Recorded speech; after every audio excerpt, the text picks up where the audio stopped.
Mexico is feeling the wrath of a powerful drug cartel after an army operation resulted in the death of its leader, known as El Mencho. He was one of the most wanted men in both Mexico and the United States. In Mexico, the army has confirmed the death of one of the country's most feared drug lords, known as El Mencho, caught and killed in a dawn raid. This killing, violence erupted across the country, closing airports, schools, and public transport. The first warning signs didn't come from government officials or breaking news banners. They came from hotel lobbies.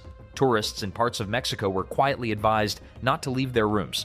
Flights were delayed or canceled. Streets that normally buzz with traffic and nightlife saw burned vehicles and shuttered storefronts. Supermarkets were attacked. Highways were blocked. And behind the scenes, a powerful cartel figure, one of the most wanted men in the world, had just been targeted in a major operation reportedly backed by U.S. intelligence. On the surface, this looks like another chapter in Mexico's long battle with organized crime. But beneath that surface, something more fragile is at stake. Because Mexico is not just managing a security crisis, it is preparing to co-host the 2026 World Cup with the United States and Canada, the largest sporting event ever staged in North America. When cartel retaliation collides with global spectacle, the consequences ripple far beyond one country. Over recent days, violence linked to cartel backlash has disrupted multiple regions. Armed groups set vehicles ablaze. Commercial centers were targeted. Road access was restricted in certain corridors. Reports emerged of tourists being told to remain indoors as a precaution, while security forces responded to flare-ups. For travelers expecting beaches, historic plazas, or resort nightlife, that shift in atmosphere changes everything. Even if incidents remain localized, perception travels faster than facts, and perception shapes behavior. At the center of the storm is the Jalisco New Generation Cartel, commonly known as CJNG. Over the past decade, it has evolved into one of the most powerful criminal networks in the world. Its operations extend far beyond Mexico's borders. It controls trafficking routes through Central America, manages synthetic drug production on an industrial scale, and has built distribution channels reaching into Europe and Asia. But its most lucrative market remains the United States. Fentanyl, methamphetamine, cocaine, human trafficking networks, the pipeline flows north, and that pipeline generates billions of dollars annually. When a cartel leader of global stature is removed or seriously weakened, it rarely ends the organization. History shows that leadership strikes often create internal instability. Rival factions compete for dominance. Regional commanders assert control. Public displays of violence become a way to send a signal. The signal is simple. The organization remains powerful. That appears to be what is unfolding now. Retaliatory violence, strategic intimidation, and visible disruptions serve a psychological purpose. Cartels maintain influence not only through firepower, but through fear. In some regions, their authority operates parallel to official structures. Businesses comply. Communities stay quiet. Informal power arrangements shape daily life. When that equilibrium is shaken, the reaction can be forceful. This is where the situation intersects directly with the United States. The operation targeting cartel leadership reportedly involved intelligence collaboration between Mexican authorities and U.S. agencies. That cooperation is part of a broader cross-border enforcement framework designed to disrupt narcotics flows and weaken trafficking networks. But cooperation carries consequences. If cartel figures perceive U.S. involvement in high-level strikes, retaliation can take on symbolic meaning.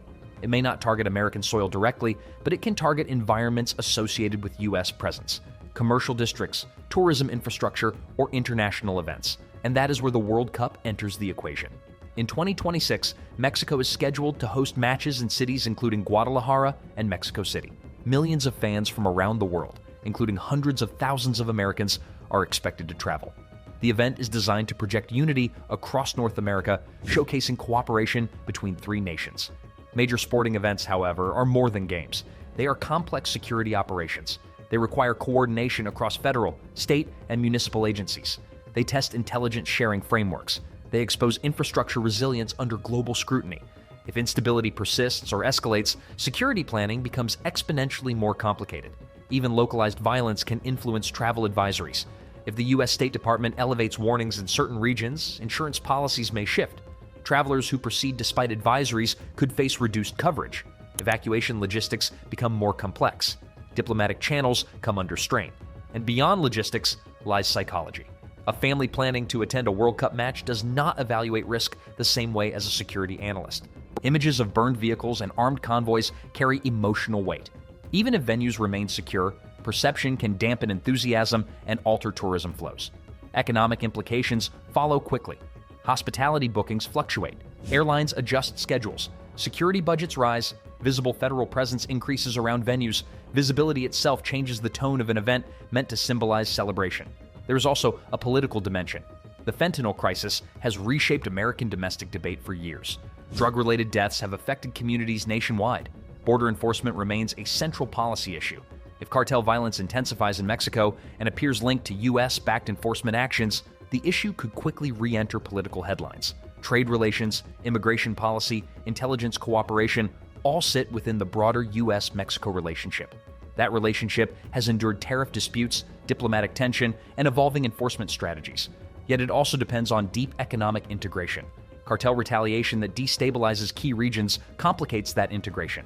History offers mixed lessons about dismantling cartel leadership. Some organizations fragment and weaken, others decentralize and adapt. A network built on regional cells can survive the loss of a single figure if operational infrastructure remains intact. Labs continue production, smuggling corridors stay active, financial channels keep flowing. Leadership changes, revenue streams persist. In some cases, younger or more aggressive commanders emerge seeking to assert authority. Violence spikes temporarily as factions compete, then stabilizes under new hierarchy. The current moment resembles what analysts often describe as a transition window. A leader is removed or neutralized. The network recalibrates. The state responds. Uncertainty dominates. The size of the ripple is not yet clear. For American observers, the immediate takeaway is not alarm. It is awareness. Mexico remains a vast country with diverse regions. Millions travel safely each year, but localized instability in strategic areas has outsized influence when global events loom. The coming months will determine whether violence remains contained or spreads into additional corridors. Intelligence cooperation strengthens or encounters friction. Travel advisories escalate or stabilize. Cartel fragmentation intensifies or consolidates. And above all, whether confidence returns. The 2026 World Cup is more than a tournament. It is a test of North American coordination under pressure. If security frameworks adapt quickly and restore visible stability, the event can proceed as planned. If uncertainty lingers, the atmosphere shifts from celebration to caution. Cartels thrive in environments where unpredictability works in their favor. They do not need permanent control, they need intermittent disruption. Enough to create hesitation, enough to signal presence. Right now, what the world sees is disruption. Whether that disruption fades quietly or evolves into a longer-term challenge will shape not just tourism, but diplomatic dynamics and public perception across the continent. The removal of a powerful cartel leader does not automatically close a chapter. It opens one. And as 2026 approaches, millions of Americans will watch developments closely, not only as sports fans, but as travelers weighing decisions in a region where security, politics, and global spectacle are converging in real time. The ball has not been kicked yet, but the pressure is already building.